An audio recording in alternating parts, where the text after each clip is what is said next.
आप सबने एक कहानी सुनी होगी, पति पत्नी और वो वाली कहानी। प्रेजेंट टाइम में इस तरह के लगातार केसेस आ रहे हैं जिसमें पति पत्नी और वो वाला किस्सा सुनाई देता है।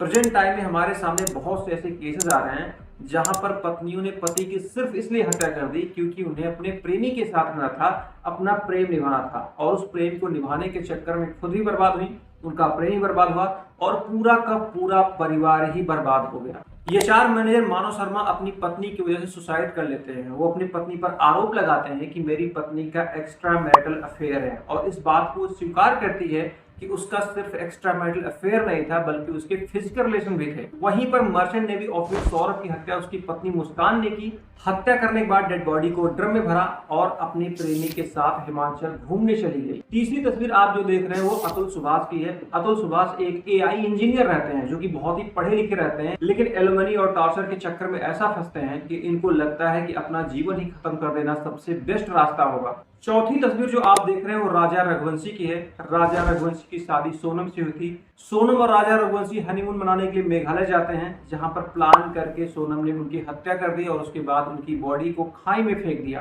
प्रेजेंट टाइम में ऐसे लगातार केसेस आ रहे हैं। यूट्यूबर महिला ने प्रेमी संग मिलकर पति की हत्या की, बाइक पर 100 रखकर ड्रेन में फेंका। प्रेमी के लिए अपनी ही मांग का उजाड़ दिया सिंदूर। दूसरी शादी की राह में रोड़ा बन रहा था पति।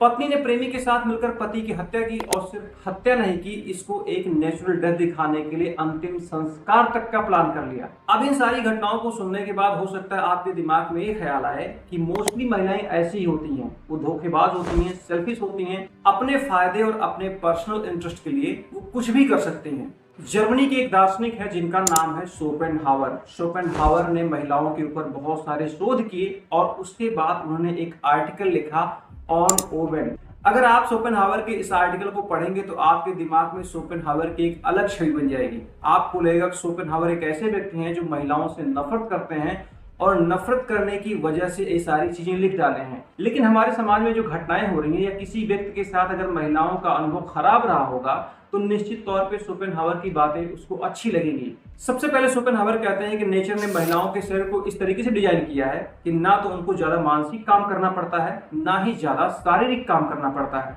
महिलाओं को सीधे तौर पर हमारे बचपन की नर्स और शिक्षिका के रूप में कार्य करने के लिए अनुकूलित किया जाता है। इस सरल कारण से वे स्वयं बचकानी, मूर्ख और अदूरदर्शी होती हैं।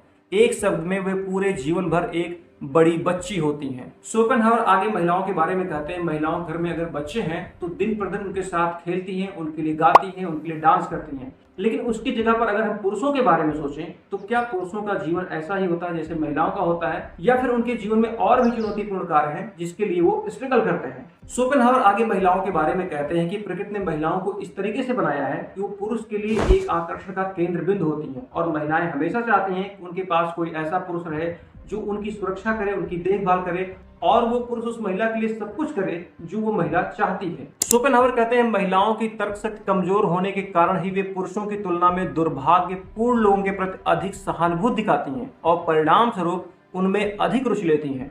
आगे शोपेनहावर महिलाओं को लेकर कहते हैं कि प्रकृति ने महिलाओं को अपने बचाव के लिए, अपनी सुरक्षा के लिए छल करने की क्षमता प्रदान कर रखी है। आगे शोपेनहावर पुरुषों को लेकर बोलते हैं कि प्रकृति ने पुरुषों को सुंदर, बलिष्ठ और तर्कयुक्त इसलिए बनाया है क्योंकि वो मानव जात की रक्षा कर सकें, मानव जात का विकास कर सकें ताकि प्रजाति का पतन ना हो।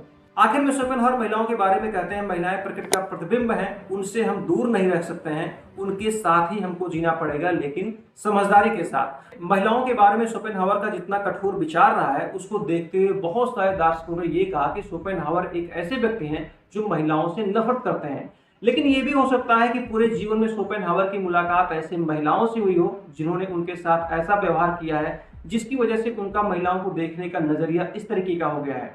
अगर हम कुछ घटनाओं को लेकर महिलाओं के ऊपर ये आरोप लगाते थे कि वो अवसरवादी होती हैं, सेल्फिश होती हैं, धोखेबाज होती हैं, तो मैं आपको एक बात बता दूं, पूरी मानव जाति अवसरवादी है।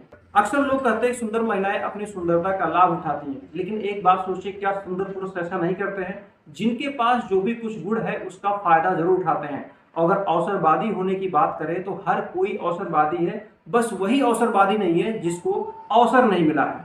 पश्चिमी सभ्यताओं में महिलाओं को हमेशा एक प्रोडक्ट की तरह देखा गया और एक प्रोडक्ट की तरह ट्रीट किया गया। तो एक बहुत बड़ा कारण हो सकता है कि पश्चिमी देशों में महिलाओं ने ऐसा व्यवहार किया हो जैसा शोपेनहावर ने लिखा है। लेकिन भारतीय संस्कृति में महिलाओं की कभी भी ऐसी स्थिति नहीं रही जैसी पश्चिमी देशों में रही है। भारतीय संस्कृति में हमेशा से महिलाओं को देवी का, दुर्गा का, लक्ष्मी का दर्जा दिया गया। अगर आप भारत की पौराणिक कथाओं को लेंगे, देवी देवताओं को लेंगे, तो हमेशा देवताओं से पहले देवियों का नाम आता है। लेकिन एक बहुत बड़ा सवाल सामने ये खड़ा होता है कि अगर महिलाएं देवी हैं, दुर्गा है, लक्ष्मी है, तो इस तरह की घटनाएं क्यों हमारे समाज में बढ़ती जा रही हैं?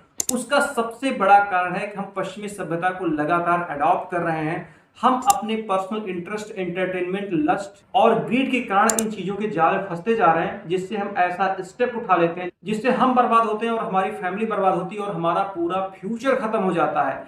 आपको हमने जिन केसेस के बारे में बताया, ये सारे के सारे लोग पकड़े गए हैं। आप सोचिए, ये पकड़े जाने के बाद इनका फ्यूचर क्या होगा? पूरा का पूरा इनका जीवन खत्म हो गया। मेरे हिसाब से चाहे कोई पुरुष हो, चाहे कोई महिला हो, अगर वो गलत सभ्यताओं को अडॉप्ट करेगा, ग्रीड में पड़ेगा, लस्ट में पड़ेगा और गलत महत्वाकांक्षाओं को बल देगा, तो निश्चित तौर पे वो अपना जीवन और अपनी फैमिली का जीवन बर्बाद करेगा।